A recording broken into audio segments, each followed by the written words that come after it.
Reno अपनी all new third generation duster को India में 26 ऑफ जनवरी 2026 को ऑफिशियली डेब्यूट करने वाली है। लॉन्च में अब सिर्फ कुछ ही हफ्तों का टाइम बचा है और जैसे जैसे डेट पास आ रही है, टेस्ट म्यूल साइटिंग्स का फ्रिक्वेंसी भी काफ़ी बढ़ गया है।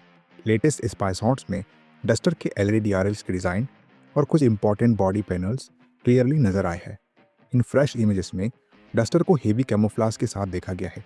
ये एसयूवी तमिलनाडु के किसी रोड साइड एरिया में पार्क दिखी, जहां से फ्रंट, साइड और रियर तीनों एंगल कैप्चर हो गए।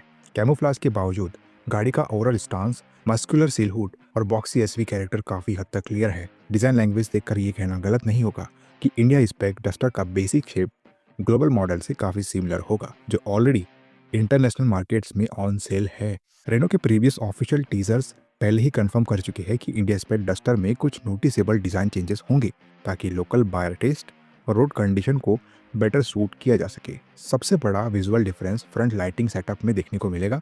ग्लोबल डस्टर में जो वाई शेप्ड एलईडी डीआरएल्स मिलते हैं, उनकी जगह इंडिया स्पेक मॉडल में eyebrow style LED DRLs use किए जाएंगे। ये डिजाइन एलिमेंट एसयूवी को एक थोड़ा ज़्यादा एग्रेसिव और साफ लुक देगा, जो इंडियन मार्केट में काफ़ी पॉपुलर माना जाता है। जैसे कि रेनो के जरिए ऑफिशियल टीजर्स में पहले ही कम्युनिकेट किया जा चुका है, इंडिया स्पेक डस्टर में connected LED tail lamp cluster भी दिए जाएंगे। आजकल इंडियन मार्केट में ये डिज़ाइन ट्रेंड काफ़ी कॉमन और पॉपुलर होता जा रहा है, क्योंकि इससे रियर प्रोफाइल ज़्यादा वाइड, प्रीमियम और मॉडर्न लगती है।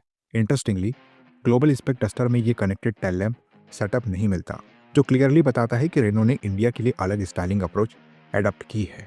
इसके अलावा इंडिया बाउंड रेनो डस्टर में ब्रांड न्यू अलॉय व्हील्स मिलने की भी स्ट्रॉन्ग एक्सपेक्टेशन है। ये न्यू अलॉयज एसयूवी के रगेड कैरेक्टर को और एनहेंस करेंगे, साथ ही रोड प्रेजेंस को भी ज़्यादा बोल्ड बनाएंगे।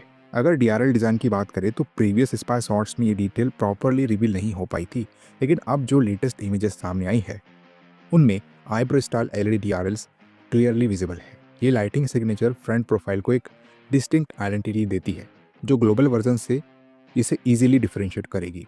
बाकी डिज़ाइन एलिमेंट्स अभी भी नीटली डन कैमोफ्लाज के नीचे छुपे हुए हैं। बॉडी पैनल्स ओवरऑल क्लीन और वेल फिनिश्ड दिख रहे हैं, जिससे ये इंडिकेशन मिलता है कि गाड़ी ऑलमोस्ट प्रोडक्शन रेडी स्टेज में पहुंच चुकी है। आने वाले दिनों में जैसे जैसे टेस्टिंग और स्पाई शॉट्स और क्लियर होंगे, डस्टर के और डिज़ाइन और फीचर डिटेल्स का खुलासा होना ऑलमोस्ट तय है।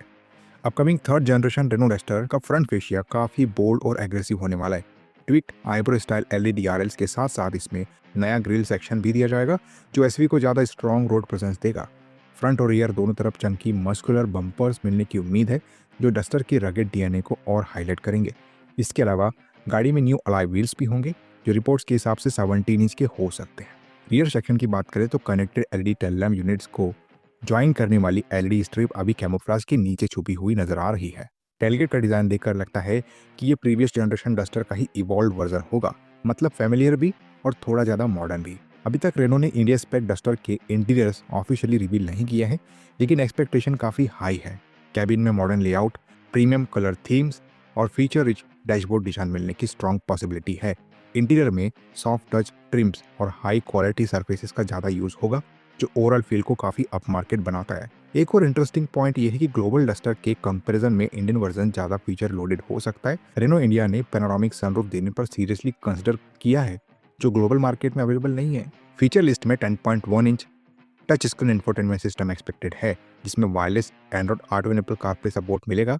इसके साथ 7 inch digital driver display, wireless phone charger, 360 degree camera with blind spot monitoring और electronic parking brake with auto hold जैसे प्रीमियम फीचर्स भी ऑफर किए जा सकते हैं। अभी तक रेनो ने अपकमिंग इंडिया स्पेक डस्टर के पावरट्रेन लाइनअप को ऑफिशियली रिवील नहीं किया है, लेकिन जो इन्फॉर्मेशन अभी सामने आ रही है उसके बेसिस पर काफ़ी क्लियर पिक्चर बन रही है। लॉन्च के टाइम पर एसवी को 2 पेट्रोल इंजन ऑप्शन के साथ इंट्रोड्यूस किया जा सकता है। इनमें से पहला और सबसे फैमिलियर इंजन होगा 1.3 लीटर टर्बोचार्ज्ड पेट्रोल, जो ईडीसी ऑटोमेटिक गियर बॉक्स के साथ ऑफर किया जा सकता है। ये वही प्रूवन टर्बो पेट्रोल यूनिट है जो कि पहली वाली डस्टर में भी इंडिया में आ चुकी है और अपनी स्ट्रॉन्ग परफॉर्मेंस और स्मूथ ड्राइव के लिए जानी जाती है। इसी वजह से रेनो का इस इंजन को वापस लाना एक सेफ और लॉजिकल मूव माना जा रहा है।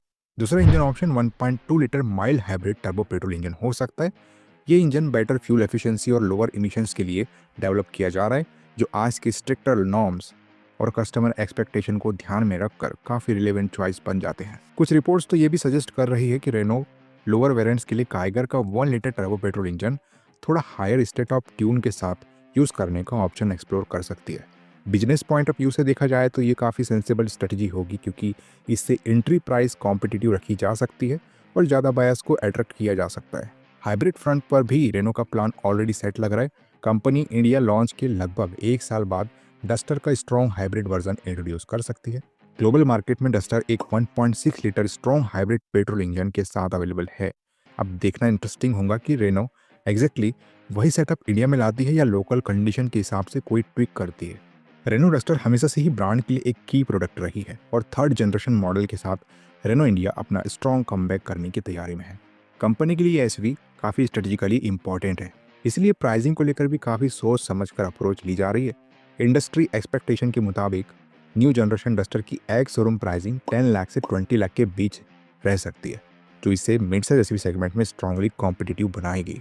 लॉन्च के बाद रेनो डस्टर का डायरेक्ट मुकाबला सेगमेंट के ऑलरेडी स्टैब्लिश्ड प्लेयर्स से होगा। इसमें hyundai क्रेटा और किया सेल्टोस जैसे सेगमेंट लीडर्स शामिल होंगे, जो फीचर्स और ब्रांड वैल्यू दोनों में काफ़ी स्ट्रॉन्ग है। इसके अलावा Tata Sierra, Maruti Victoris, Grand Vitara, Toyota Hyryder, Skoda Kushaq, MG Astor और फॉक्सवैगन टाइगून जैसे राइवल्स भी डस्टर के लिए टफ कंपटीशन क्रिएट करेंगे। यहीं पर गेम इंटरेस्टिंग हो जाता है, क्योंकि रेनो के साथ साथ निसान भी इसी प्लेटफॉर्म पर अपनी एसवी लॉन्च करने वाली है। निसान अपनी version of the new duster, जिसे टेक्टॉन के नाम से लॉन्च किया जा सकता है, इसी साल की स्टार्टिंग में इंडियन मार्केट में इंट्रोड्यूस करेगी। इससे मिड साइज एसवी सेगमेंट में कंपटीशन और भी ज़्यादा इंटेंस होने वाला है। Overall all new third generation Renault Duster clearly signal करती है कि रेनो इंडिया अपना लोस्ट ग्राउंड वापस लेने के लिए फुल्ली प्रिपेयर्ड है। Bold new design, India specific style updates, modern features और proven plus future ready powertrain option के साथ डस्टर फिर से मिड साइज एसवी सेगमेंट में सीरियस इम्पैक्ट क्रिएट कर सकती है। अब सबसे बड़ा सवाल सिर्फ एक ही बचता है, प्राइसिंग कितनी एग्रेसिव हो सकती है। अगर रेनो सही बैलेंस स्ट्राइक कर लेती है तो 2026 में डस्टर का कमबैक सिर्फ नॉस्टैल्जिया नहीं, बल्कि एक प्रॉपर ब्लॉकबस्टर मूव हो सकता है। वैसे थर्ड जनरेशन रेनो डस्टर को लेकर के आप क्या प्राइसिंग सोच करके चल रहे हो, और स्पेशली टाटा सियरा के लिए ये कितना खतरनाक साबित हो सकती है? कमेंट बॉक्स खुला है, आप अपने ओपिनियन हमें कमेंट करके बता सकते हो। वीडियो अगर इन्फॉर्मेटिव और यूजफुल लगी हो तो इस वीडियो को लाइक कर देना। चैनल पे नए आए हो चैनल को सब्सक्राइब करके जाना, क्योंकि ऐसी ही वीडियोस आपको हमारे चैनल पे मिलती है रेगुलर बेसिस पे। चलिए मिलते हैं अपने अगले वीडियो में, तब तक के लिए बाय बाय, टेक केयर।